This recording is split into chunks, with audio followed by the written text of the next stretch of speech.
ধর্ষণ নাকি বিদেশেও হয়, ওটা এখানে আটকানো যাবে না, আমি বলছি না, ওটা আমাদের নারী এবং শিশু কল্যাণ মন্ত্রী বলছে। তোমরা আগে শোনো, তারপর আমি তোমাদেরকে এটা তো একটা সামাজিক ব্যাধি। আপনি সম্পূর্ণভাবে আটকাতে পারবেন না, বিদেশেও হয়। আপনি সম্পূর্ণভাবে আটকাতে পারবেন না, বিদেশেও হয়। আপনি সম্পূর্ণভাবে আটকাতে পারবেন না, বিদেশেও হয়। কি বললো নিশ্চয়ই তোমরা শুনতে পেয়েছো। তাহলে আমি একটা কথা বলি, আপনারাই তো বলেছিলেন যে রাত 12টার পর মেয়েরা ওপেন রাস্তায় ঘুরে বেড়াতে পারবে, কোনো অসুবিধা হবে না, যে যেমন খুশি ভাবে ড্রেস পরতে পারে, কোনো রকম কিছু অসুবিধা হবে না।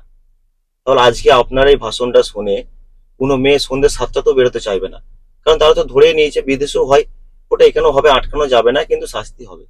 কিন্তু কোনো মেয়ের হয়ে যাওয়ার পর শাস্তি হলে সেই মেয়েরা তার ফিরে আসবে না।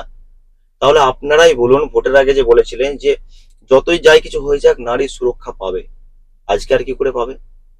আজকে আপনার ভাষণ শুনে কেউ রাস্তায় বেরোবে?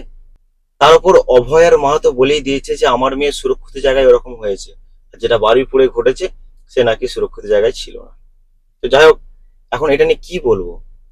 একটা মেয়ে ধর্ষিত হয়েছে, একটা মেয়ের জীবন চলে গেছে, সেটা আপনারও মেয়ের মানে জীবনটা চলে গেল, কি বলবো, তার জন্য মানুষ রাস্তায় নেমেছিল, আজকে সেটাকে নিয়েও রাজনীতি করছেন। সুরক্ষিত অসুরক্ষিত বলে কোনো জায়গা হয় না, মেয়ে মেয়ে। একটা মেয়ে ধর্ষিত হচ্ছে মানে যার মায়ের যাচ্ছে সেই বুঝে, যেমন আপনি বুঝেছিলেন, ওইটা ওই বারুইপুরের নাবালিকার মাও কিন্তু বুঝতে পেরেছে তার কি হয়েছে।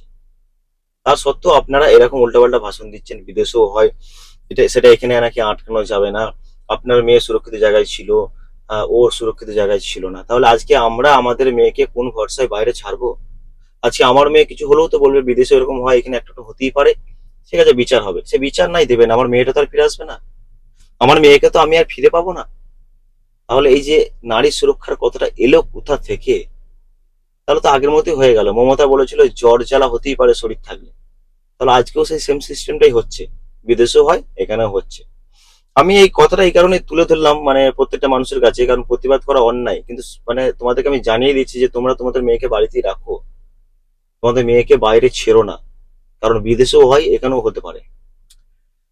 প্রতিবাদ করতে যেও না, আমিও প্রতিবাদ করছি না, নিজেদের মেয়েদেরকে নিজেদেরকে সুরক্ষিত মানে সুরক্ষিত রাখতে হবে।